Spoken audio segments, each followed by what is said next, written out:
We get to say one final time in February. It is college basketball coast to coast live on a Saturday night. It's about to be the best month of the year, the month of March, when we cross the midnight hour. No, I'm not singing like Wilson Pickett tonight on the program. I'm merely TJ Rives as we do this live. Hello, Jason Powers, my wingman. We're based in the Tampa, St. Pete, Clearwater area, ready to talk tons of college basketball. How you feeling? Hopefully better than, let's say, the Kansas Jayhawks or the Virginia Cavaliers. I can kind of go down the list. Villanova, Arkansas. How about Tennessee? They were in great shape until they weren't tonight, and we're going to talk more about that in a minute. Jason, how you feeling? Everything good? Yep, everything's great. Again, March is here. We are lots of teams shooting a lot of three-pointers. I'm not making this reference in jest, but it's a apropos bombs over Baghdad, which we are seeing in the real world going on. The real world and the college basketball world. There's no question. But thank you to all of our troops doing all the great things they are doing for us all over the world. Shout out to everybody. No doubt. Real life kind of intersecting. I was saying to my wife today, wasn't it 23 years ago, March of 2003, that we did the whole war on Iraq and the weapons of mass destruction search and all of that during the NCAA tournament? Right. So it's kind of fitting on that. Anyway, thank you for finding us on the college basketball coast to coast platforms, on Twitter, on YouTube, on Facebook, as we do this live. If you're hearing us after the fact on podcast, thank you, on Apple, Spreaker, Spotify. Show also streaming after the fact on the TuneIn live channel, college basketball coast to coast. So however you found the show, thank you. Just know that we're doing this live in real time, late Saturday night after all the finals. And how about this? Enough of you and me.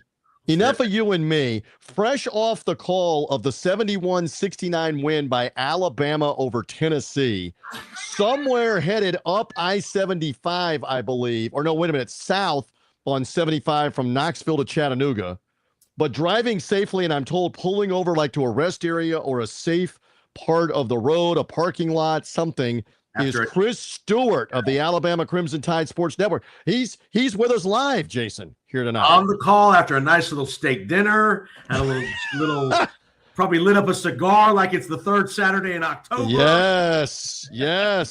After all this tonight, Chris Stewart, welcome. We love having you as part of the program tonight. Two of my favorites. Had them all the way, baby. Had them all the way. What a great day. Alabama wins. Iran, Tennessee, and Auburn all lose. It's a great day in Crimson Tide country. Well said. It's the best you could hope for. Yeah. Well, let's say a couple of things. If you're only going to lead 21 seconds of the game, the most important 21 seconds are the last 21 seconds, and Labarron Philon makes the game-winning shot.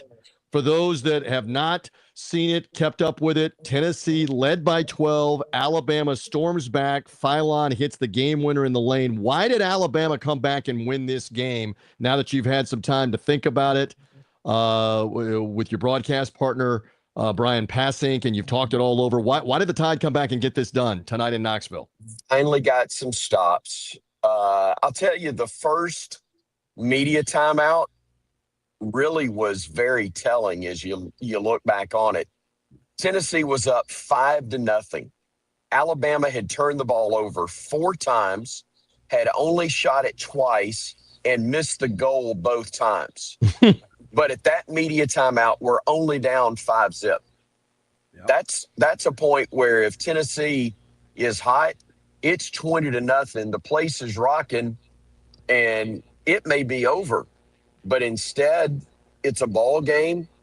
And with the way Alabama can score, and especially the way Latrell Wrightsell shot it tonight to keep us in it, every time Tennessee had a run going, Latrell hits a 3 to quiet the crowd and at least give us some hope and let you get settled again. And then Labarron was phenomenal in the second half and looked like the pro that he's going to be in a year. It was a heck of a win, a gutty win. Rick Barnes is fantastic. He's terrific, does a great job with his team. They're as physical, as tough, and really sound and Alabama just hung around and would not give up. They weren't great at any point, but they would not give up, and finally got some shots to go, finally got some stops made, and thankfully finally took the lead with 21 seconds to go and didn't give it back. And Chris, if you look at the stats, you guys got crushed on the boards, 47-30, but you had two great scores in Wrightsell with 25, Philon with 23. Only one other guy scored more than 6 points for you guys. How did it feel on the court being in that building, knowing that you're probably going to have to rely on Wrightsell and Philon to take you to the finish line? Felt like you stole something at the end, to be honest. I mean, they had led that thing throughout. And you're right. They absolutely dominated the glass. But Bama was great in the last 2 minutes. Yep. Did not allow a point for Tennessee in the last 2:06. Made some shots. And you go back and watch. There's some clips on social media when Labarron Philon realized he had J.P. Estrella on him, who's not a bad player, but was a bad matchup for Labarron. And he had the dribble. And he shook his head like, I got this. Yep. And took it to the center of the floor, broke him down, and hits the step back fall away from about 8 feet to go ahead for the first time and the only time in the game, 71-69. That was massive. I think there'd been one other possession where Alabama maybe had a chance to take the lead and didn't. But that's the only time they went ahead and really did a phenomenal job on that final possession, offensively or defensively as well, and was fortunate. I mean, some shots that were right at the rim, including the last trip for Tennessee, didn't go, and we held on and won, and really proud of them. Just a really gutty win, and that was as happy a locker room as I've seen. I mean, they were happy after the Arkansas win, but this was a different type of victory. And to be able to claim it there in front of a great crowd, it was really, really special. Love the insight of Chris Stewart. He's with us for just a couple more minutes. Again, he is mobile, agile, mobile, and hostile, trying to, on a Saturday night, get out of Knoxville, Tennessee, and get south to Chattanooga, Tennessee, after Alabama has beaten Tennessee tonight. You know where I'm going with this. The game ended a year ago in Knoxville with Meshack hitting the long bomb jumper. Sure. As this was unfolding, you're a play-by-play guy. What's going through your mind about recounting that?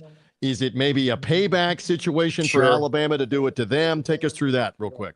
No, and in fact, Rick Barnes, who's as classy as it gets, shook hands with Nate Oates at midcourt after the game and told him, he said, y'all probably should have won last year, and this is payback. And he goes, this probably just evens out because y'all should have gotten it here last year. And he's right. That's the team that had dominated a year ago did not win. The team that dominated in this one for the majority of the game didn't hang on and get it done. But it speaks to the resiliency of both teams. Last year's Tennessee squad, this year's Alabama team, that the outcomes were what they were. And you give yourself a chance and maybe it'll work out. And thankfully for Alabama, it did tonight. Just one or two more. So obviously Alabama in position here to finish in the 2 spot behind Florida. SEC tournament looming, a couple of winnable games. I know the rivalry game with Auburn will close out the regular season. What about the Tide at the end of the year here and getting ready for the tournament in Nashville? Assess that, the goals, seeding, that whole scenario that's going to play out over the next couple of weeks, Chris. The reason they're in the position they are is they finally gotten consistency with the roster. Everybody deals with injuries. You miss a guy here or there, but Alabama had a lot of games this year where they were without multiple starters, and just trying to get into rhythm was a tough thing to do. Florida, we got blown out. We got popped. They sent a message. Bama didn't handle it. and could not keep it close. Today, By I the thought way, Tennessee had a chance. by the way, Florida sent a message to several teams in Gainesville so far this year, so there's no No shame in that. We question. know that. But Alabama's shown resiliency. Pick it up. I didn't mean to interrupt. No, you're fine. The only, the worst thing that could happen was Auburn beating them down there, and that woke them up, and they haven't missed a beat since that time. So all that did was tick them off, and everybody else has had to feel the wrath since that point. So it's a great team that's probably going to win the league, could win the national championship, even though we know just how fortunate you've got to be to get there. But they're a heck of a team. But Alabama's got 2 games left. They may be assured, or maybe need one more win, I guess, to be assured of the number 2 seed. But this is a team that could have won a ring with the regular season title, but didn't get it done. They'll have a chance to win a ring if they can claim a conference championship. And I think they'll factor into it. So work to be done to close it out right and make sure you've got no worse than a 4 seed, maybe as good as a 3 seed. If you do finish the regular season out with a couple of wins and get a couple in the SEC tournament at a minimum. And I think we'll be extremely excited about what the postseason looks like, regardless of how these next 2 games go. But they're at Georgia Tuesday, and then at home on Saturday of next week against Auburn for Senior Day, and wrapping it up against the Tigers, and hopefully going in with a really huge amount of momentum for that SEC tourney in Nashville, which is so much fun. Last one for me, Chris. Again, what I was impressed with tonight is their ability to win a game in a hostile environment and only scoring 71 points. They didn't have to score 85 to win. They played some defense. They were gutty and gritty when they had to be. Give me a thought. What's the one thing, whether it's offensively or defensively, that if Alabama maybe gets 5% better, 10% better going into the tournament, they got a real threat to go to the Final Four again?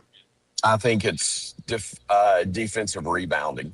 They gave way too many second chances tonight against Tennessee, including the final possession. They're really fortunate that it didn't go the wrong way. We're really, really fortunate.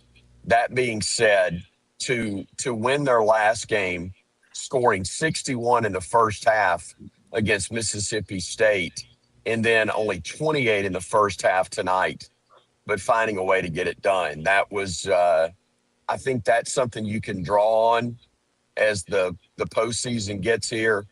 And I think a stat that ESPN put up that I stole was Tennessee had 4 losses where they led by 10 or more at one point.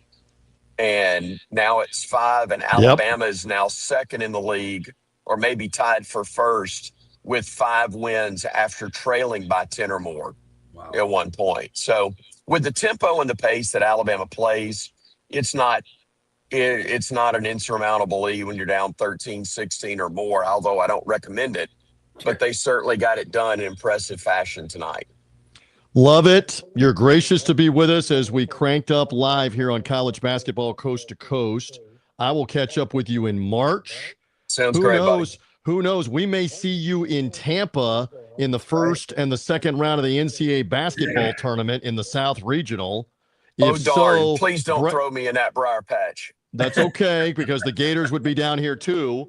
Who knows? But we would get breakfast is covered, lunch is covered, something is covered for you. Be safe getting to Chattanooga, driving late tonight. And thank you for hanging on College Basketball Coast to Coast, Chris Stewart. My pleasure. Appreciate you both. Thanks. There we go. Is that any good? That's a pretty good start, right? He didn't even give us the line that he loves, especially on the road. When Alabama has won, he will typically say, Alabama has won it, and let's get out of here. No. And that's what they did in Knoxville tonight. For those that have not seen it, describe the end sequence again where Philon realized, wait a minute, I got a guy that I can juke and pick it up. He basically, just backed him down and kind of did a little spin move, posted him up in the middle of the lane. hit about an 8-footer, 8-9-footer fadeaway. Nice little play design, created some Nate Oates created some space for him, and then defensively they kind of avoided a second putback at the buzzer. There was a wild kind of driving layup going to the lane off the front rim. There was kind of a tip tap scenario, and Gillespie kind of stumbled and fell. And Alabama got out of Dodge with a W in the game. Like Chris said, they probably had no business winning because they were down, like you said, to the final 22 seconds. And the margin ranged from 12 to 13 early, mid-second half, and then the last 5-6 minutes was pretty tight, but great win for Alabama on the road. They'll take it, and they're going to finish likely second in the SEC. As we do this live tonight while we're here on college basketball coast to coast, let's just mention what's going on. Florida has annihilated Arkansas, 2.5 minutes left, 107-70 tonight. This is another statement win after Florida destroyed Tennessee at home. They destroyed Alabama at home. That's why I was saying this to Chris. Now they've done it to Arkansas. They are a handful right now, Florida. And while we're here, we might as well talk about this for a second. You and I didn't go to the University of Florida. We are not on their payroll. Are they not coming for a number 1 seed with the way this team has looked? Oh, they are on the 2 line absolutely for sure today.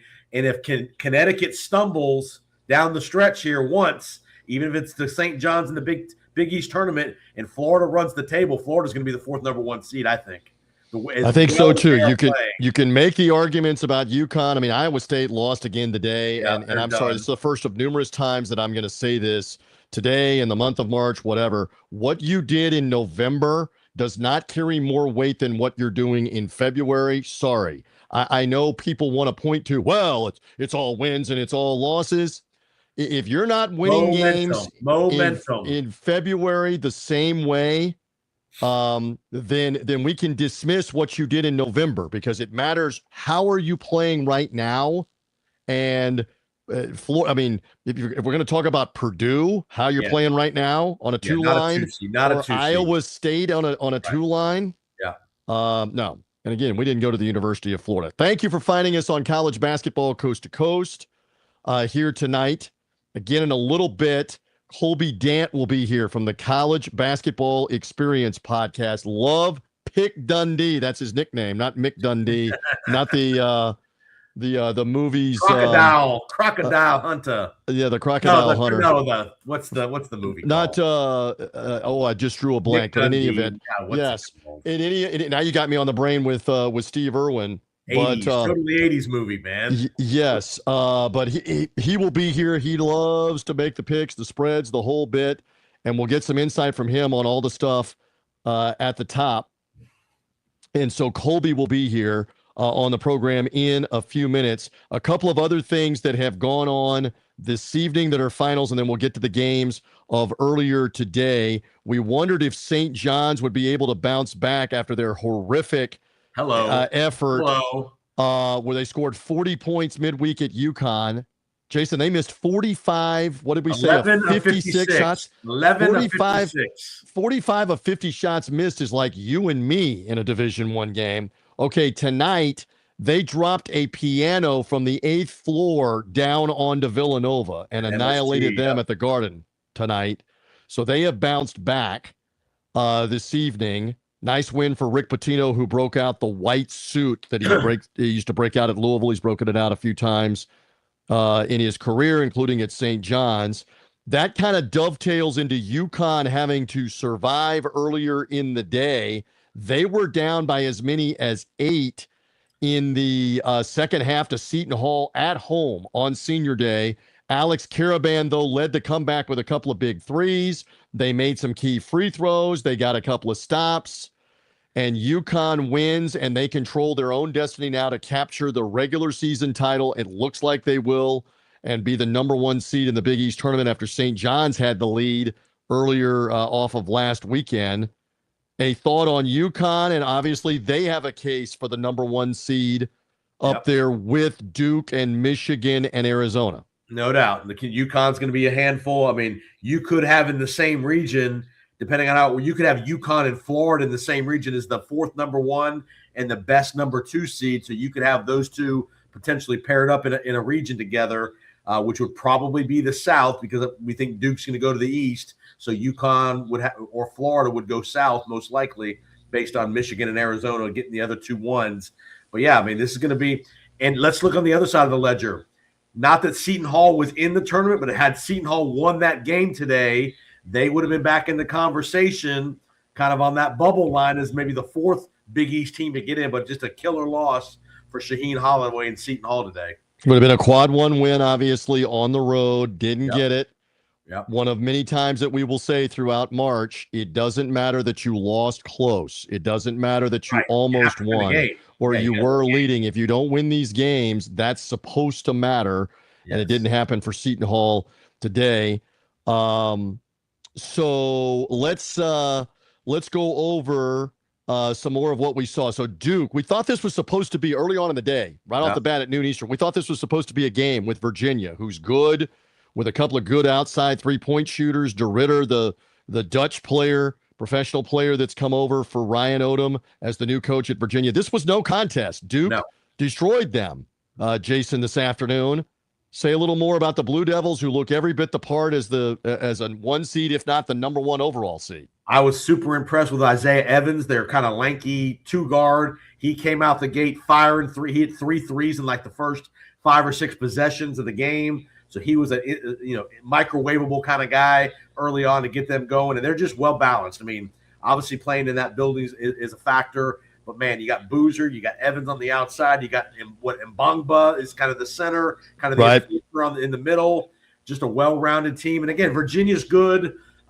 They kind of got put in their place a little bit today. Can they win a game or 2 in the tournament? Perhaps, but give Odom's building that program correct. And you mentioned DeRitter, 23-year-old freshman, allegedly a freshman. They call him a first-year player, not a freshman. But yeah, I mean, they're going to be a handful for somebody. They can score. You would think. Virginia.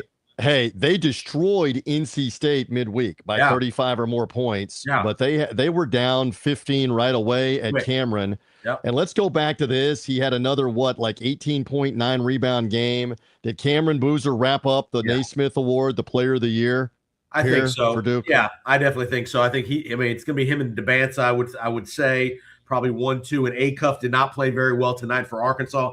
This was probably his opportunity tonight in Gainesville. If he'd have gone off for 30 or 35, and they had either won or lost close potentially. But no, I think Boozer with his consistency. I mean, he's not the greatest athlete in the world. I mean, he's not a high flyer, but he is sound. He can pass. You've mentioned a couple times his passing ability out of the post is really good. Very underrated. Yep, and he's a really good post-up player. Can make operate in the lane. So he's probably your Player of the Year. Barring a catastrophe, I think. And a good outside shooter to boot. Yeah. Can post up, make plays, pass the ball, and can shoot. Yep. They're going to be a holy handful as deep as they are. And with Shire and company, they were in the Final Four a year ago. While we're here talking about the top teams, how about Arizona getting revenge at home against Kansas late this afternoon in Tucson? Kansas, remember, came back and beat Arizona at Fog Allen in a great big Monday win about 2 weeks ago. They welcomed back the super freshman forward Koa Pete. Yep. They've got 2 or 3 other weapons on offense. Jalen Bradley, Burries, who had the big game today. They got a big Karchenkov, the Russian that can play. And they had a 19-0 run in the first half. Kansas trying to make it a game. They got another Arizona 14-0 run in the second half, and it was basically done. Kansas, midway through the second half, Kansas got that game back to like 5. And then you mentioned that second half spurt to really blow them out. I had a feeling that was a 10-point number. We could talk to Colby about some of the numbers here today. But that was a huge. When's the last time Kansas has been a 10-point underdog? True. Ever. Good point. It's probably been so big win for Arizona. They're very tough to beat in Tucson. They're trying to wrap up the Big 12 regular season title in the number 1 seed. I pose this to you. We saw Duke beat Michigan a week ago. Yep. Is Arizona the best matchup on a neutral floor to maybe beat Duke? Do you prefer UConn? Do you prefer Florida? What do you think about Arizona's chances, real quick? They're well-rounded. Again, they got size. They got some – again, their bugaboo has been shooting the 3-point shot. So Will a team pack it in and make them have to shoot it over the top? That'd be the one concern I would have about Arizona. But yeah, Tommy Lloyd's got a really good, well-balanced team. They only play about 6, 7 guys. They're not super deep and play a lot of guys. Right. So injury-wise, if Pete's okay, I like Arizona. But again, the 3-point shot, teams are going to make them shoot the 3 in the tournament. They had some troubles at times today. They began the second half 2 of 10. Then they hit a couple of outside shots. And you know who we keep coming back to is Anthony Del Orso, the player that we saw back now 3 seasons ago at Campbell University in the Big South Championship game for the Campbell Camels, playing in the same conference with UNC Asheville, etc. Del Orso he's blossomed into an explosive scorer off the bench where he can get you 6, 8, 10 points in a hurry in a half. And has shown that here in February. So that's another weapon for Tommy Lloyd. He's got quite the international team with Del Orso, who's Australian, Krivas, who's Eastern European, Karchenkov, who's a Russian. He's gone to different places to get played. Lloyd's an international guy too. I believe he's an Australian. I mean, he's got some Australian background. Remember, he was at Gonzaga with Few, where they had a bunch of international kids. So he is dialed into that market as far as relationships around the world. And as you and I know, this game is so much more global than it ever has been. We got guys from all over the world playing. Again, we rock on here on this Saturday night. I got a theme for you today. What else you got for today? Are you looking, as we're now within an hour of the month of March, are you looking at some bubbles bursting right now? Bad losses today. I'm going to give you 4 terrible losses today. Doesn't mean they're out of the tournament for all these teams, but a terrible loss for one team that I think is probably now out. How about bad losses? UCF loses at home to bottom feeder Baylor. This is the same UCF that went out to Brigham Young and won a huge game at BYU. Handily. They come back home and don't get it done in a high-scoring game with Baylor. Tough loss. UCLA off the midweek game over USC, lose at Minnesota. Okay. Iowa, kind of another team lingering on the bubble, lose at Penn State, who's not very good. And then probably the game that has put this team out of its misery, Auburn loses at home to Ole Miss tonight. Can't do that. They're done. They are now 15-14 and likely done. And UCLA a week ago, we were talking about the great win, the comeback, the Donovan Dent coast-to-coast layup to win the game. And they just keep taking their lumps, especially on the road in the Big Ten. They go to Minnesota, and that's a bad loss. They're probably still in, but it damaged them here tonight. Again, we await Colby Dant to join us, hopefully live. I'm trying to reconfirm with him as we do the show live on College Basketball Coast to Coast. If you're just finding us, my man Jason Powers is powering through a little bit with the time, the seasonal allergies and the stuff. You're doing great. Let's go over a couple more of the games and the stuff that we have seen already from today. Speaking of the Big 12 and UCF taking the loss, how about Texas Tech goes and damages Iowa State and wins in Ames? First home loss for Iowa State this year, but now Iowa State has taken several losses over the course of the last couple of weeks. Texas Tech, without JT Toppin, comes in and makes one big shot after another in the second half to win that game. How big of a free-for-all is the Big 12 tournament in Kansas City going to be, including with Texas Tech in this mix? No doubt. Again, this is going to be a bloodbath. I mean, again, most of those teams are in the tournament, so it's not going to mean a terrible amount for getting in or out, but you're right. And some would, and you can make the argument, some of these coaches that are in the 3, 4, 5, 6 seeds may not want to play more than 1 or 2 games. I mean, again, a 4-game gauntlet, and then you got to turn around and play 4 days later in the tournament. Right. That may not be what some of these coaches want. So it would not shock me if, some of these coaches make kind of business decision. Hey, we're not gonna kill it to try to win this conference title. We keep hearing the philosophy that it's one of 2 things. If you can get a win at the very beginning, if you're having to play in the quarterfinals, it's not the worst thing to lose. You got a game in, and that's fine. But if you get to the semifinal and you're able to win the semifinal, go ahead and win the whole thing. Right, it's allegedly going to help you, give you momentum, help you with your seeding, etc. Right. So I understand what you're saying. And Texas Tech figuring out how to win without JT Toppin is big. Let's go over a couple of more. Tonight, North Carolina, by the way, won over Virginia Tech, kind of a back and forth game, but they hit 2 or 3 huge shots. Again, they've got Henri Visar, the European player. They've got Seth Trimble, the outstanding guard. Caleb Wilson still injured, and North Carolina, I believe, has now won 3 games without him. That's demonstrating something to the selection committee. The hope for them is they could get him back for the Duke game next Saturday night at Cameron. Maybe he plays there. Maybe it's the ACC tournament in Charlotte.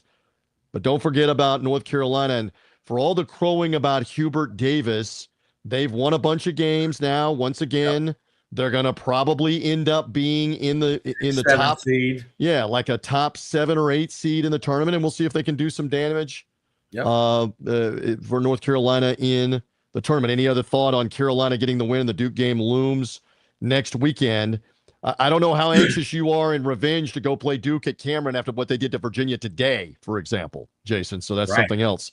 Right. To keep track of. A team to keep an eye on, the ACC tournament. Again, they're not going to make the NCAA tournament unless they win it, but a team that's been playing really well the last 3 weeks or so, Florida State. They've been playing. They've won a bunch of games in the last 3-4 weeks. And again, Luke Laux, the first-year coach. Again, are they going to win the tournament? Probably not, but they could be a pain in the neck to somebody in that quarterfinal round if they can get there. I mean, another win today at Georgia Tech. So keep an eye on Florida State. And Miami's going to be a pain in the neck too. They're a pretty good team in the ACC as well, probably going to make the tournament. Love all of this for tonight. A couple of more kind of headlines that we are going over on this Saturday. Nebraska remains a great story. They've won their 25th game today, beating Southern Cal. They had to come from behind at halftime to do it. They're going to stay in Southern California and play UCLA midweek. But Fred Hoiberg's team is not going away in what is a tremendous top-heavy Big Ten. They're going to be right there at the Big Ten tournament in Chicago. Sanford, the guard, had 32 today in Los Angeles, and Nebraska keeps showing up. What a season they've had. We keep reiterating they've never, ever won an NCAA tournament game. Probably looking at being like a 3 or a 4 seed. What do we know? But something like that, right, Jason? No doubt. They're going to be – Hoiberg's a really good coach, knows what he's doing, been there before with Iowa State. So, again, I expect them to get their first ever tournament win. And there's always a team that gets to the Sweet 16 or the Elite 8 kind of out of a – I won't say – and this would not be Cinderella, but with no history here. And so Nebraska could be that Indiana version of Indiana this year in the tournament to do a little damage. And I know a game you were interested in earlier, the up and down West Virginia, BYU. BYU just can't seem to put together without Saunders. West Virginia, give them credit. They've played pretty well the last 3 weeks or so. Yes, Hunter Huff, the guard, was good. BYU got a big game from A.J. Debance. They just don't play enough defense. Yeah. And how about they were 16-1, and now they have lost 8 of the last 12 games after being 16-1. It tells you how tough the Big 12 is, that Brigham Young is now 8-8 in that conference, and a nice win for West Virginia. But it's interesting. We'll get into all the bracketology in a little bit. But right now, West Virginia's got some bad losses as well. They're not in at the moment. Even with that win, even with a Kansas win, Jason, earlier in the year at home, it's not enough to overcome some of the other questionable losses, and their metrics are not great. So there's still work to do for the Mountaineers. And another team that's in that same boat as BYU, who lost again today, started out the year, I believe, 13-0, is now 6-7 in their last 13, is Vanderbilt, who lost at Kentucky. Give Kentucky credit today. Played really well at home in Lexington. Beat them soundly by 14, I believe. Yes. But Vandy is in a similar boat there as we just mentioned with who was the team we were just talking about? BYU, just like BYU, taking some lumps. And Kentucky got the great shooting day from Chandler, who made 7 3-pointers in the game. Mark Pope has a lot of pedigree. You know, he's answered some critics with getting some wins. This is a revenge win as well over them today. And stay tuned. We'll see. They got a road win. At Tennessee? They got another road win significant. I got to look against somebody else. Now you got to see how teams do. This is another theme, away from home. Yep. How are they going to do on the neutral floor in a conference tournament? And then the NCAA tournament is all home away from home situations in your region, or maybe you get shipped thousands of miles from home to go win a game. How do you do winning away from home? How will Kentucky look away from Rupp, et cetera, et cetera? Duke away from Cameron has already demonstrated what they can do. Arizona, same thing, demonstrating away from Tucson. Yep. Florida's won some huge games in the SEC away from home. What can you do away from home is something else to look at. We love the insight of different voices and different people.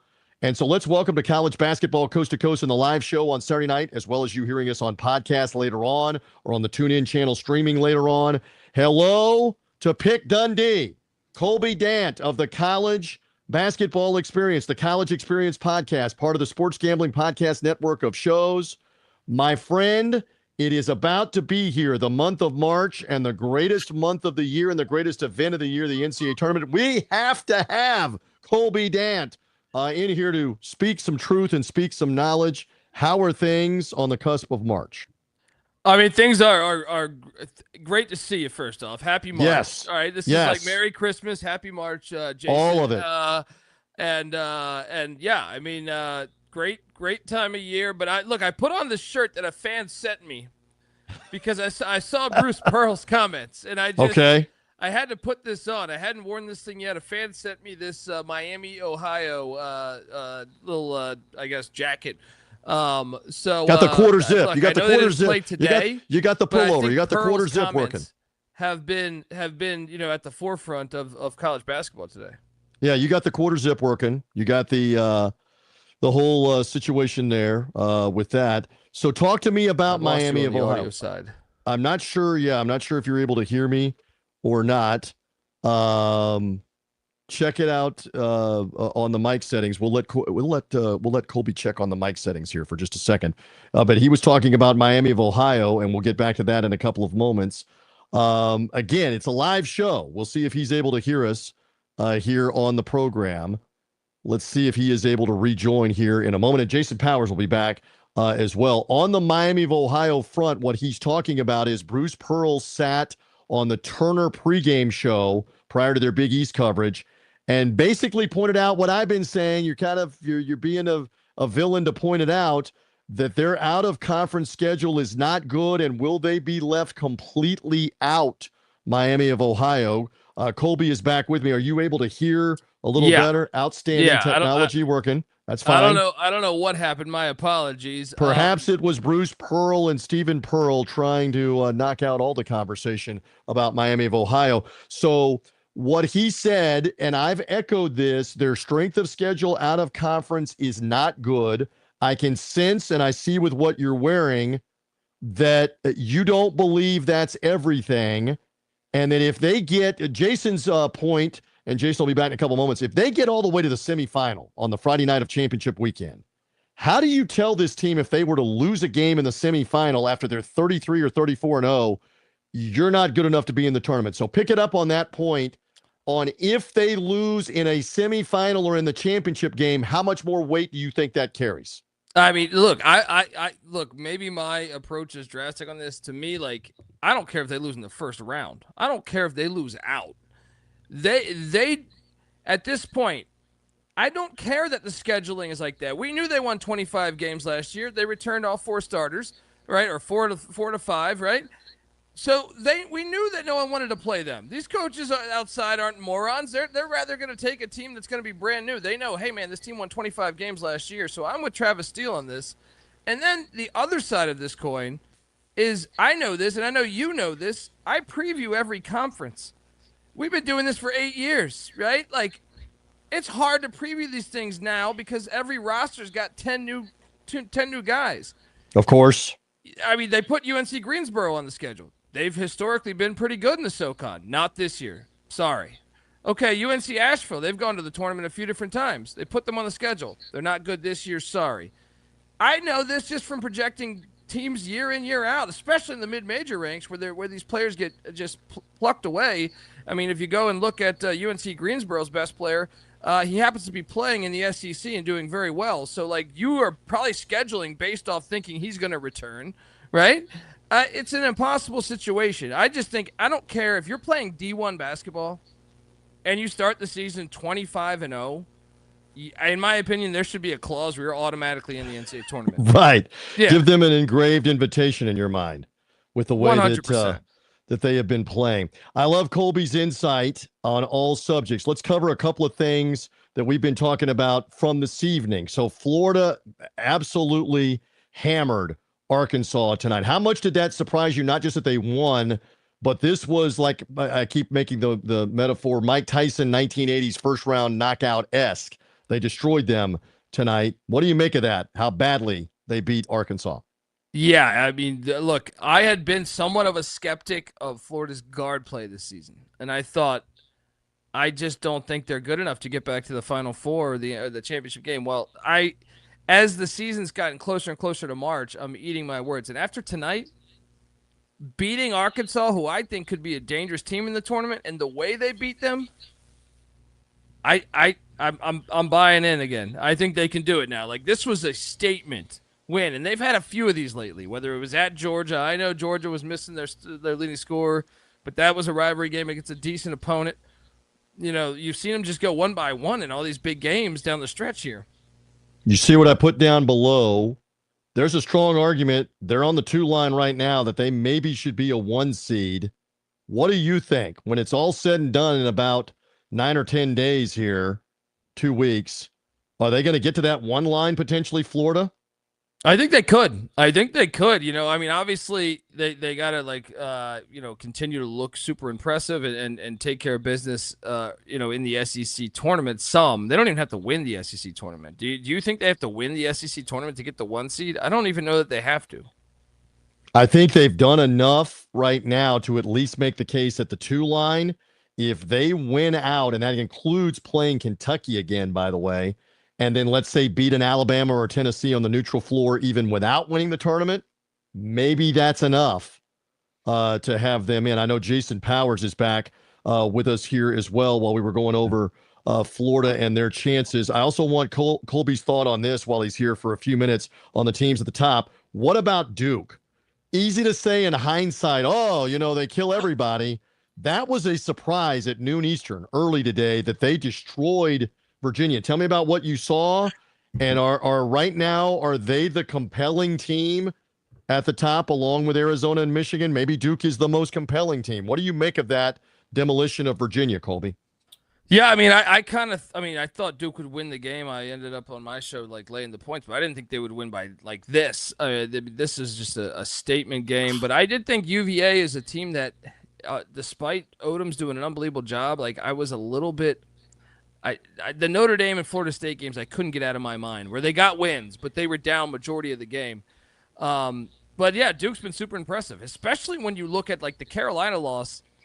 They dominated that game. Like I'm one of the ones that said, hey, Carolina should have stormed the court because they had no business winning that game. They stole that game.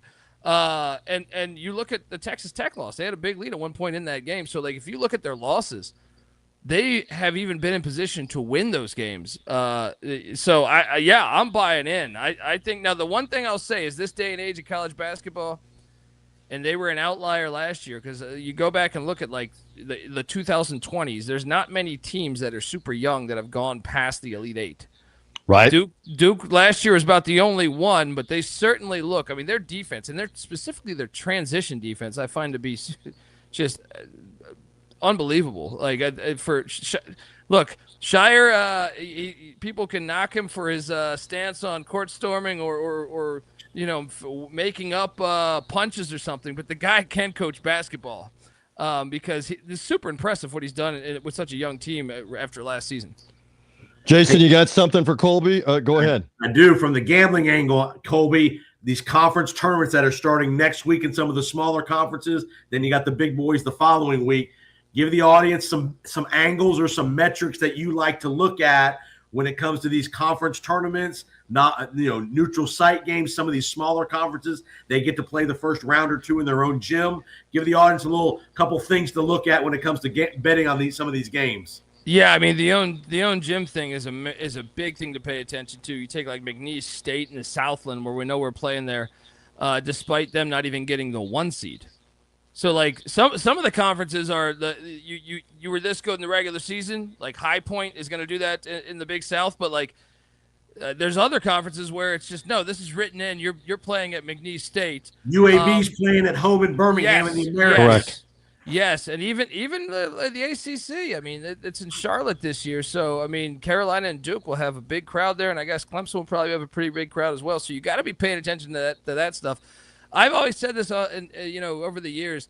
There's a much better edge. I feel like everyone that knows college basketball gambling knows there's a much better edge in the conference tournament than the NCAA tournament. So if you're just starting to get into the sport, the conference tournament, you can have a ton of great value there as far as just finding teams. Sometimes you have teams that were injured that ends up a 4 seed. You have stupid brackets like the Sun Belt's bracket. Right. Where you have a 6-way tie and you have, just what? I feel like Arkansas State, which is the number 1 team in the Ken Palm ranking, they got to win like 6 games, I think. Because of that bracket, because of a tiebreaker where they don't have a balanced schedule, so whoever basically played ULM, the worst team in the conference, gets the benefit of being the 1 seed. I mean, it's absolutely ridiculous, that bracket, but there's an edge to it. You got to pay attention to stuff like that. The WCC has it as well. The OVC's got it. So I mean, there's a lot of these fields that have this, but from a gambling point of view, you can really find an edge there. I would say pay attention to that stuff too. One tournament, and Jason and I are interested in this, and I don't know that you know this. We're going to be out at the Mountain West Championship and calling the title game on the TuneIn College Basketball Coast to Coast channel, nationally, digitally. Looking forward to it. How nutbag crazy is the Mountain West right now, where you could make the case that Utah State is probably the best team in the regular season, but you could make the case that 6 teams could win this tournament in Las Vegas for the Mountain West, right?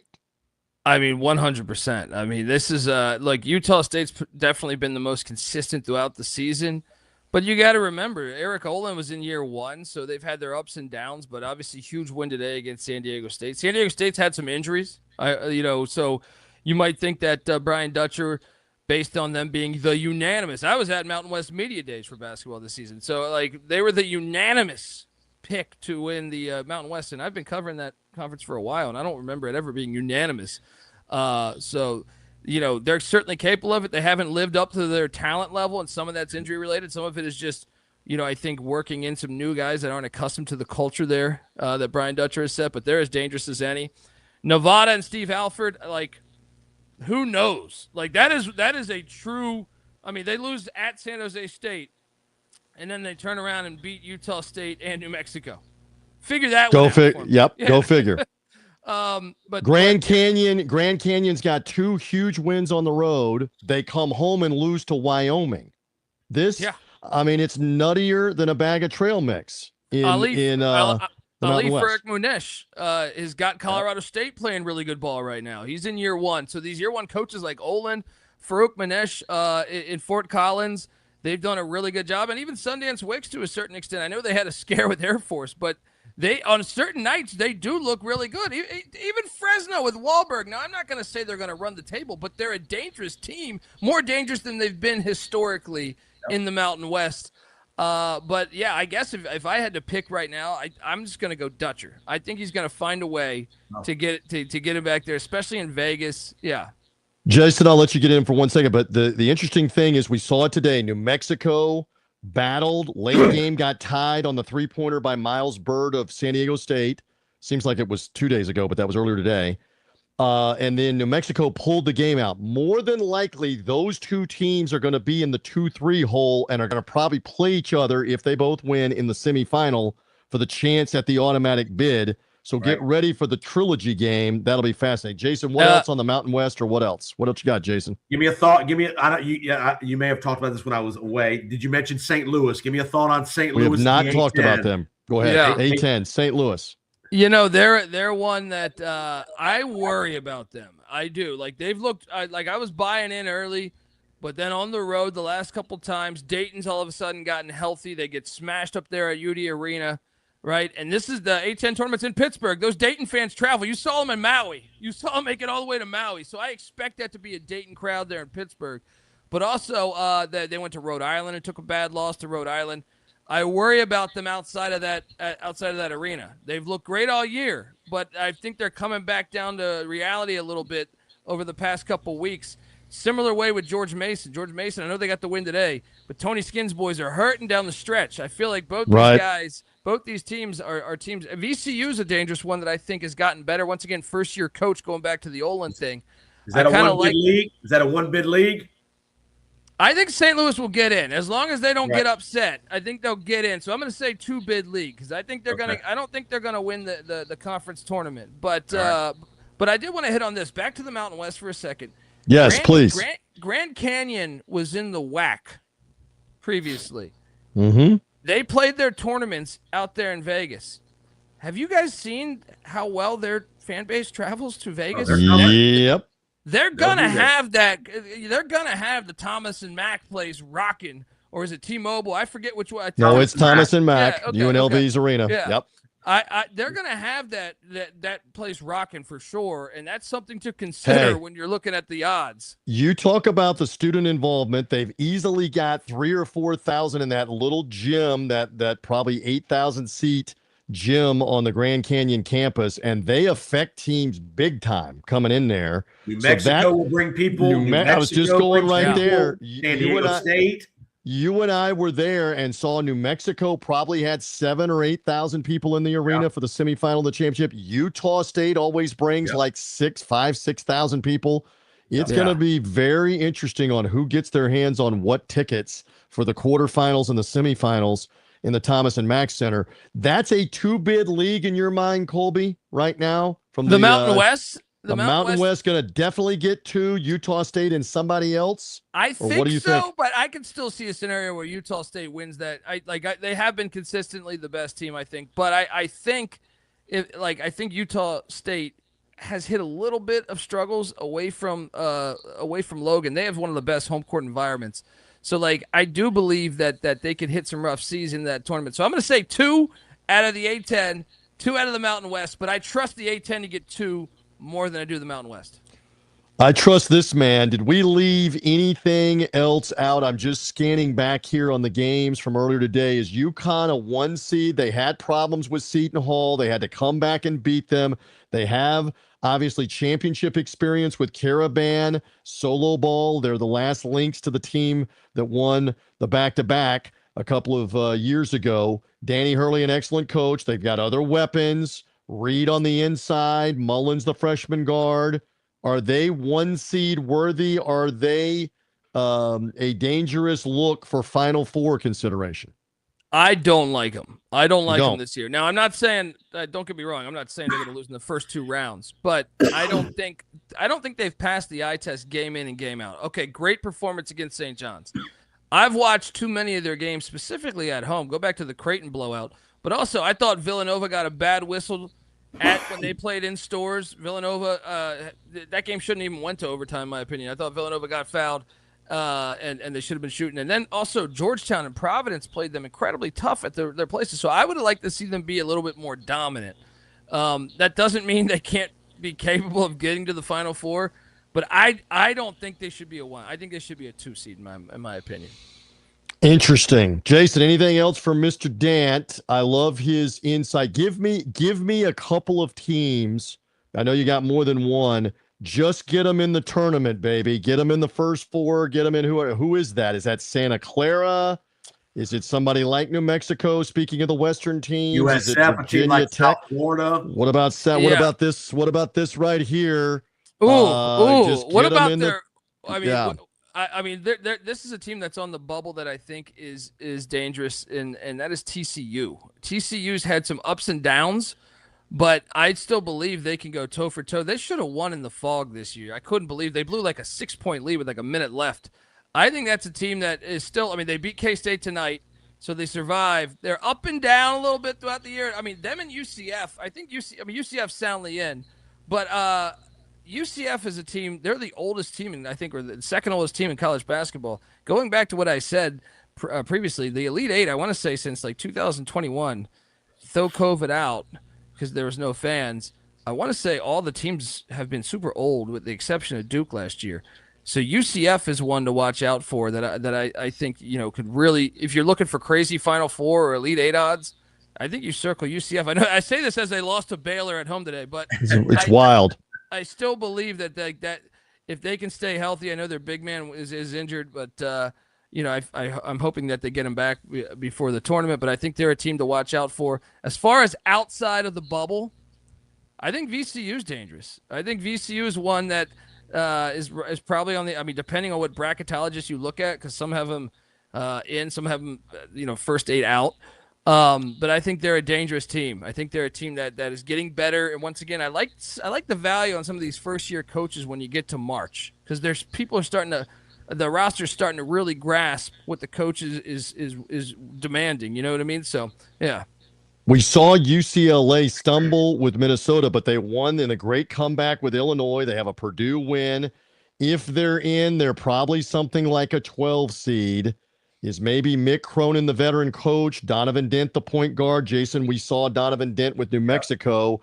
Yep. He and the Lobos won 4 games in 4 nights to get the automatic bid back 2 years ago in the Mountain West. Dent will lead that team. Bilodeau's a scorer. Is UCLA one of those bubble teams that can maybe win a game? We're not talking about being an Elite Eight or Final Four team. Can they get in the tournament and maybe do damage on a certain night? I do think they are a dangerous draw. I do think that is one where, I mean, they have been all over the place, and maybe it is, we're gathering data on that, on them being in the Big East the Big Ten conference, where they have to travel so much. This was their 4th time, by the way, to that, where they had to come to the Central or Eastern time zone, and they were flat for a lot of that game and lost to Minnesota. I'm not making excuses. They signed up for this. They entered the Big Ten. They knew what was going to happen. Hey, newsflash, all the other teams besides you and USC and Oregon and Washington are in the Central and Eastern time zone. You're going to have to go play them there. But they still lost the game today. Yeah. Yeah, but I mean, maybe that will, since that won't be as bad once tournament play starts, you would assume. They might. I hope they get sent to Buffalo if they make. Yeah, me too. That's never know. Go to Buffalo. That's where they never know. Go. Amen. I would love to see it too, because it is karma. But I will say, we were on our show, we were just racking up the miles of all the conferences. We just wanted to see how much of a disadvantage the Big Ten were, because now you have Stanford and Cal in the ACC and stuff. Yes, and, same SMU. thing. But honestly, the Big Ten still, their mileage was by far the biggest. It was, I forget the exact number off the top of my head. It's crazy. Yeah. Give me a small conference team, a Horizon League, a SoCon team. Give me a team, one of those smaller conferences that if their champion, who we think's the best team, makes it, it's going to be a pain in the neck with somebody in round 1. Ooh, okay. I'm going to take you to now. They got to make it, because I will say there's a team called Cal Baptist that's really dangerous. But I like this Utah Valley team. You catch this Utah Valley team up there in Orem, Utah. They can play. They got multiple scoring options. Can play sound defense. I feel like they just run kind of a beautiful offense, very unselfish play. Utah Valley is a team that I think could be really dangerous. And I'll give you another one that's. We'll see. We'll see how this works, because I know they have a player that is, I guess, dealing with kind of the Bediako situation. There's a guy named Dr. Bradley that plays for Bethune-Cookman, right? This guy he was the conference player of the year a year ago. Now he came back for a little bit pending on a judge's waiver, but I also know he got injured. So, but there was an appeal process. So he was basically granted time while it was being appealed. It's hard to find information on the case, but Bethune-Cookman won the SWAC. They won the SWAC, and I'll tell you, if this guy's healthy, okay. The reason why they won the SWAC is this guy played 3 weeks, and he was putting up a double every night. Right? They're a dangerous team. They got right here in Daytona Beach, baby. Yeah. Daytona Beach. Watch out for BCC, the Wildcats. Charles Barkley cut them a big check for their NIL over the past year. So, I mean, if Doc Bradley's healthy, I'll say this. We haven't seen a 16 like that. I'm assuming that we get a 16 because they're in the SWAC that has that much athleticism in a while, right? Now, that doesn't mean they'll win the games, but, because even UMBC's team, when they were 16 seed, they didn't have the athleticism that Bethune-Cookman does, providing Dr. Bradley plays for him. The doctor... We need to know if the doctor's in house. Is the doctor in? Is the doctor We in? need the doctor on a Tuesday night in Dayton for the opening game in Dayton. Maybe. The doctor. And I'll throw a team, and they won on a last-second shot at Cal State Fullerton tonight. Hawaii, last go-around in the Big West. They obviously got to win the tournament and get the automatic bid. They don't have an at-large case. They have size and athleticism. They got a big Australian. They got another transfer from Utah State that both have size.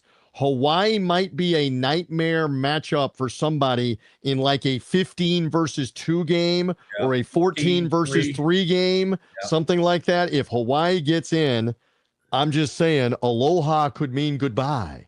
Like that's the old Larry Beal line from ESPN, right? I just quoted that out of the recesses of my brain from 30 years ago. Aloha means hello. Aloha means goodbye. It could mean goodbye for somebody in the NCAA tournament. Anything else we've left out? Colby Dant, you are the best on the money on a line. Saturday. I was on the money line with Cal State Fullerton today, so that Hawaii 3 was excruciating there. But as we like to say, it hit you right in the feels. It got you right there. But you know what? Pick Dundee. You're amazing. He's not Crocodile Dundee. He's Pick Dundee because that's not a pick. This is a pick. Let's go. Give me a couple more that you won today. Tout on the college experience. Give me a couple more you won. You had West Virginia outright, right? I did. Correct? I had Penn State outright. All right. Wow. So Penn State taking down Iowa. I just thought, I love Ben McCollum and what he's done with Iowa, but they play at such a slow pace. Mike Rhodes is built for that, the way that their team plays at a slow pace too, and they're a defensive team first, just like McCollum's team was. It's also that weird road trip where I feel like there's like 10 people in the crowd, so you don't really feel like super let's get up for this. So we were on Penn State there. And West Virginia beating BYU is one that looked to fade them early in March to me. Up and down. Down. With it's just too many injuries now too. They don't play defense at all, and that is death this time of year. And they've now taken 8 losses. Hello in the Big 12. Tells you how strong that league is as well. You got the presumptive number 1 pick in the draft, AJ DeBonsa, and they can't win a game right now in that conference. I looked to fade them. And I was on St. John's. That was the obvious one. How did they respond? You guys think they did okay responding like that? Look good tonight. As I said earlier before you came on, they dropped the piano off the 8th floor like Wile E. Coyote on Villanova tonight. Yeah. My friend, you are the best. The College Experience podcast, the College Basketball Experience, it's part of the Sports Gambling Podcast network of shows. Sean Green, Ryan Kramer do a great job. I love you and your crew. Ryan McIntyre and company doing a great job with the college basketball. You pick all the games, all the insight. This is our time of the year. Yeah. They need to lock in on the College Experience. Dancer base. Hey, thank you, buddy. And yes, this is Christmas, man. Every day you wake up, there's games. It's just you can find doing our show. We did a 4.5-hour show last night because it was like we're building the case of like, hey, guess what?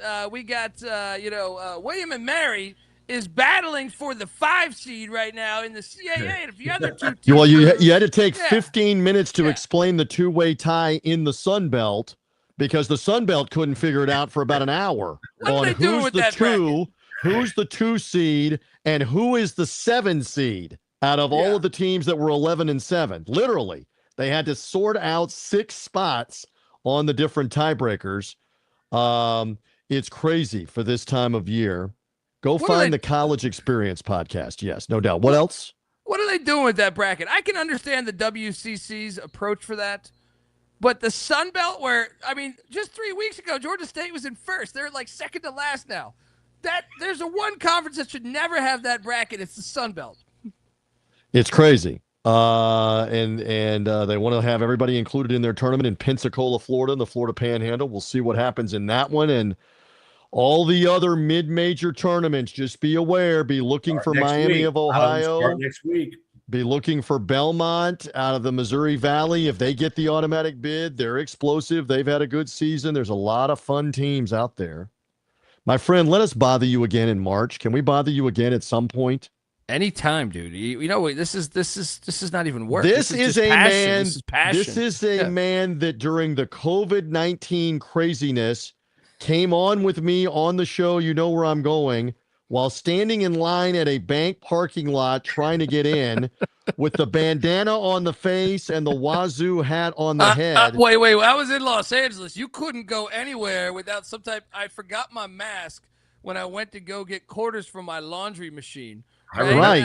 I was on that podcast. I remember that. You with the bandana, the sunglasses, and the podcast. hat. And our concern, Pick Dundee, was they were going to take you for a robber when you came into the bank because that's how the bank robbers dress, with the hat and the shades and the bandana. 100%. Pick And it was Dundee a is the red best. bandana, so the gang culture in LA. I mean, I had everything going against me. You were the blood, baby. You were the blood that day. Oh, my God. Colby Dant, let's do it again. Please pick Dundee at some point. Thank you for the time hanging with us here tonight live on the final Saturday night of February. As we do this live, it's almost midnight Eastern and March. Can't believe it. Thank you. Good luck. And we tell them to lock in on the College Experience Pod, the College Basketball Experience, wherever you get pods. Thank you, my friend. Thank you. Good to see you again, Jason. I'm glad I'm not in a bandana and a ski mask this time, but appreciate you and look forward to coming on again, guys. Take care. Thank you. There he goes. The Sports Gambling Podcast network of shows. Love him. Love the insight. They pick every game. They give you all the insight. Game. Did he say 4.5 hour show last night? Yes. Most research. All right, listen, most research shows that you lose most of your audience after about the 30-minute mark.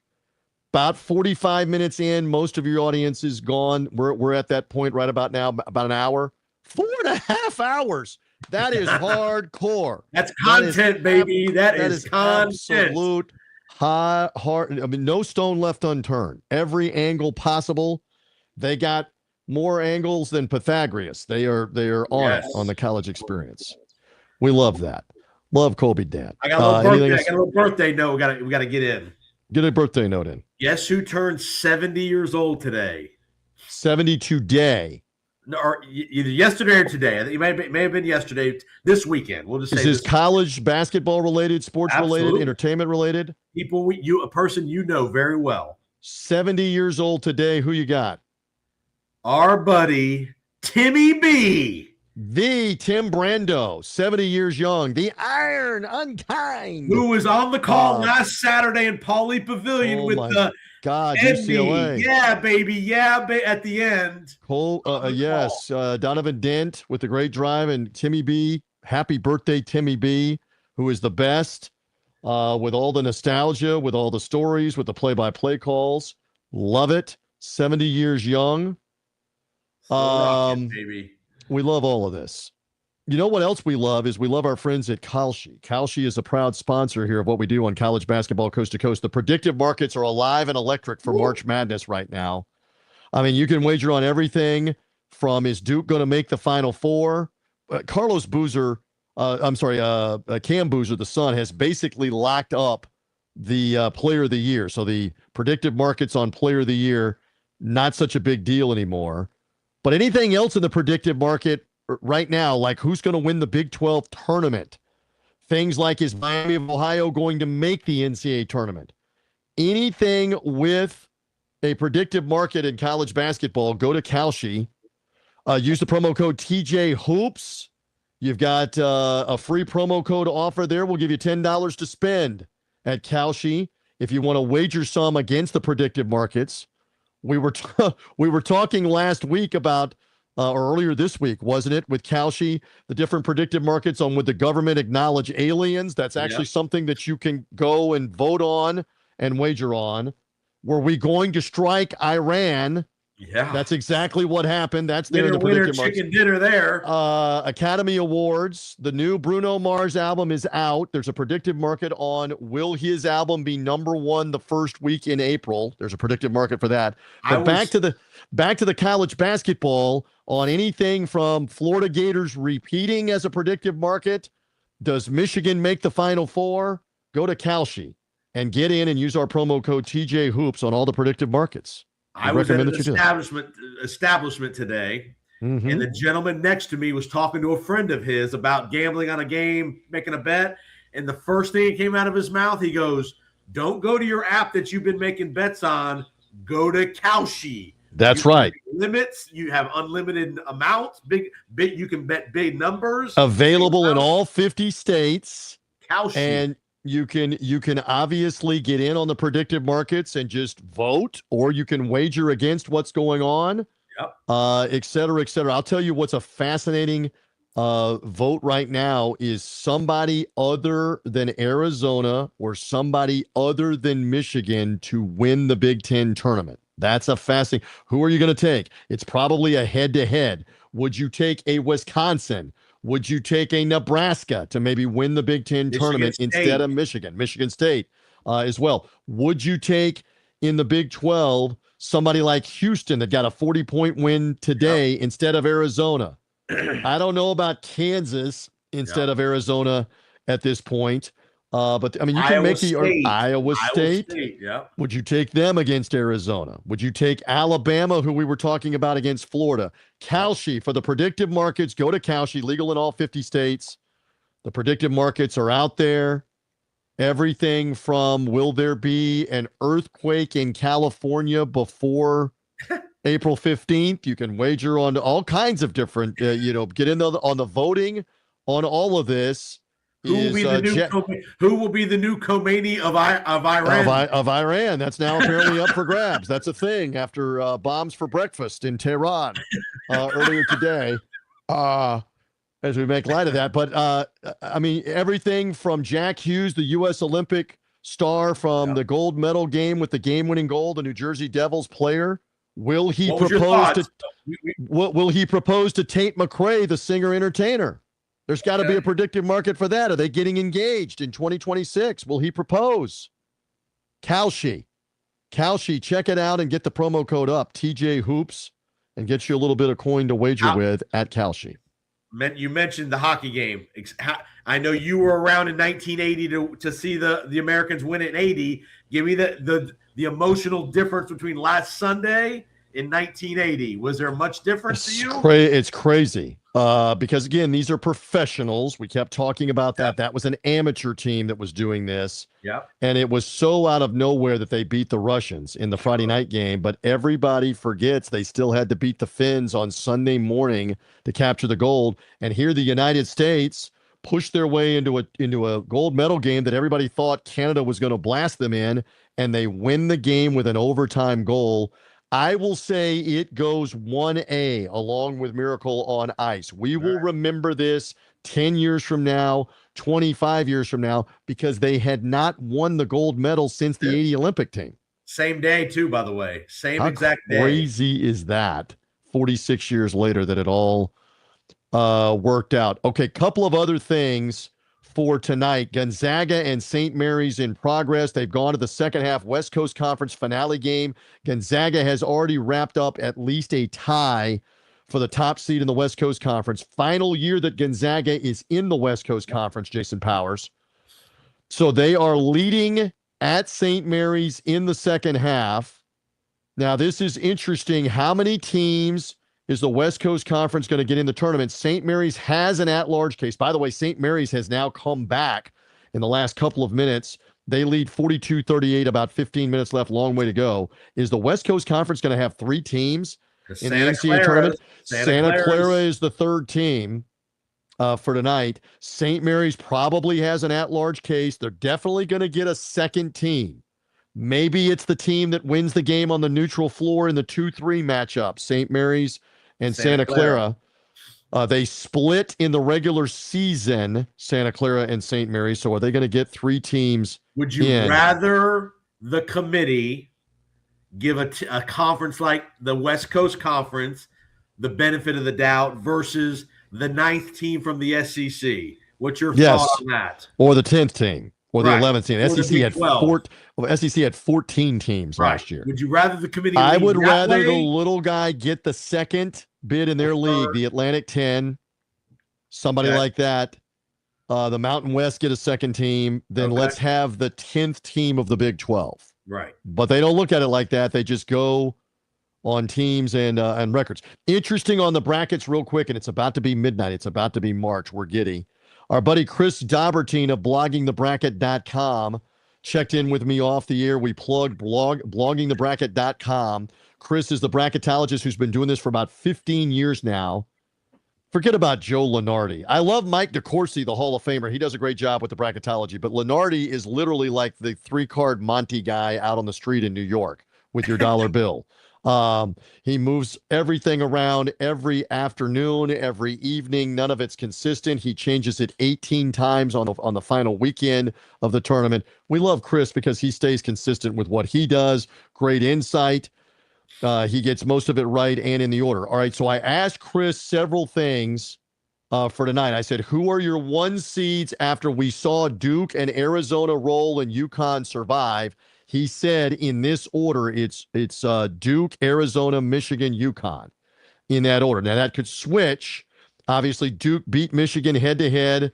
Arizona's been very strong in the Big 12. So those were his 1 seeds. We're showing that to the audience on the video show here for the pod audience. His 2 seeds, he said, were Florida off the win tonight with Illinois, Iowa State, and Purdue, with the caveat that Purdue could drop off the 2 line with another loss. They got whacked back. They lost by 2 to Michigan State. They got beat by Michigan State, but they got whacked by Michigan last week. I don't know that Purdue stays on that 2 line. Iowa State also lost this afternoon to Texas Tech. Yep. He still has them on the 2 line. He has Illinois still on the 2 line after they lost to Michigan. They got smoked last night in their own building. So there's the 2 line that he had. I said to Chris, who are the last 4 in? He said Indiana tonight, Santa Clara, Auburn unless they lose, which they did, so take them out, and New Mexico. Indiana plays tomorrow. By the way, Indiana, Michigan State, right, tomorrow. Indiana needs that game tomorrow. Chris said to me tonight that for now, San Diego State off the loss earlier today with New Mexico. Virginia Tech lost tonight to North Carolina. Cal lost to Pitt at home. Yeah, terrible. Those loss. teams are all out. Ohio State tomorrow playing Purdue. So Ohio State, again, in the caveat, can help themselves. Yep. But if they take another, Ohio State's got like 8 or 9 losses in quad 1. That's allegedly supposed to matter. The net ranking is supposed to matter. The quad 1 wins and number of losses is supposed to matter. Let's see if it will upcoming. So there's some bracketology with Chris Daubertine's picks. Again, the games for tomorrow. We look at these again. There's going to be several of interest. We mentioned the Big Ten games for tomorrow include those 2 matchups. Ohio State and Purdue. I'm double checking on the start time. I think it's a CBS doubleheader. It is. Probably Indiana. First game, 1:30 Eastern is the first game for the matchup. Purdue at Ohio State. Game 2 is Michigan State at Indiana. And Indiana, in desperate need of a win, could miss the NCAA tournament again. Remember, they missed the NCAA tournament last year and it didn't hire Dusty May 2 years ago when they had the opportunity. Also, we're in Tampa. It's now officially March, my friend. We're past the midnight hour. It's officially March. It's officially Sunday noon Eastern time, 12 hours from now as we do this live. The University of South Florida, Brian Hodgson's team, can lock up the American Conference regular season title. For the first time in 2 years, they will get the title. Only the second time ever that they lock up a regular season outright title. How about that? In the American Conference, they would do it 2 times in 3 years. Only the second time ever, along with that 24 team, that they will have won 20 games in the regular season. If they win 1 more, they can get it tomorrow. Conference tournament to be played in Birmingham. We keep talking about the Arkansas State transfer, Pinion, the shooter, Wes Enos, the junior college player, outstanding left-handed shooter, Isaiah Nelson, the big man, 6'10", long arms, athletic, from Arkansas State down low. Brian Hodgson's team out of Tampa will play Tulane tomorrow. You're saying keep an eye on them if they get into the NCAA tournament. Yep. Stay tuned. I think I think one of their biggest challenges is going to be in that potentially that semifinal Saturday, potentially at UAB, at basically a home game for the Blazers in Birmingham. Keep an eye on that UAB USF potential semifinal game in the American. Listen, you've done a great job here tonight, playing a little hurt. Thank you for this. Anything else that we left out? Yeah, your Memphis Tigers are officially eliminated. How about that? Yeah, they're not going to win the national championship. This just in. They may not win another game. They may not win another game. They play at East Carolina tomorrow. I don't know. I don't know what's going to happen there. You did not get in on the Colby argument. You were away. Colby Dant said to us tonight that he believes they could still lose a couple of games, including in the conference tournament, and they should be in. I don't think that's the case. I don't know about two. They have 2 games remaining in the regular season with Toledo, who's not very good this year, and then at Ohio, who's pretty good. That would make them 31-0 going to Cleveland. Very tough if they win a game in Cleveland to get to 32-0, to suddenly say to these guys, your entire season does not matter because you lost in the conference tournament semifinal, let's say. Get to the semifinals of the MAC. That if you at least get to the semifinals, I think you're good. Don't lose in the quarterfinals and put that onus on the committee at 31 and 32-1 or whatever the number is going to be. And don't lose in the quarterfinals. You got to get to the semifinals at the minimum. Listen, great job tonight. Thank you to Chris Stewart of the Alabama Crimson Tide Sports Network, who joined us earlier. Alabama, great comeback win over Tennessee. Colby Dant's the best from the college experience. Make sure that you help us out, by the way, and like and subscribe on YouTube. The same thing, find us on Twitter at CBB Coast to Coast with the number 2. Also, rate us and review us wherever you get podcasts, Apple, Spreaker, Spotify. Tune in channel, College Basketball Coast to Coast. We'll have the Horizon League championship game from Indianapolis Tuesday night, March the 10th. A week from Tuesday. A week from Tuesday. By the way, Wright State is the 1 seed. The 2 seed is Robert Morris, the defending tournament champ from last year. They have to play midweek at home. That's a switch this year in the format. So the 1 and the 2 have to play the worst seeded teams at home midweek.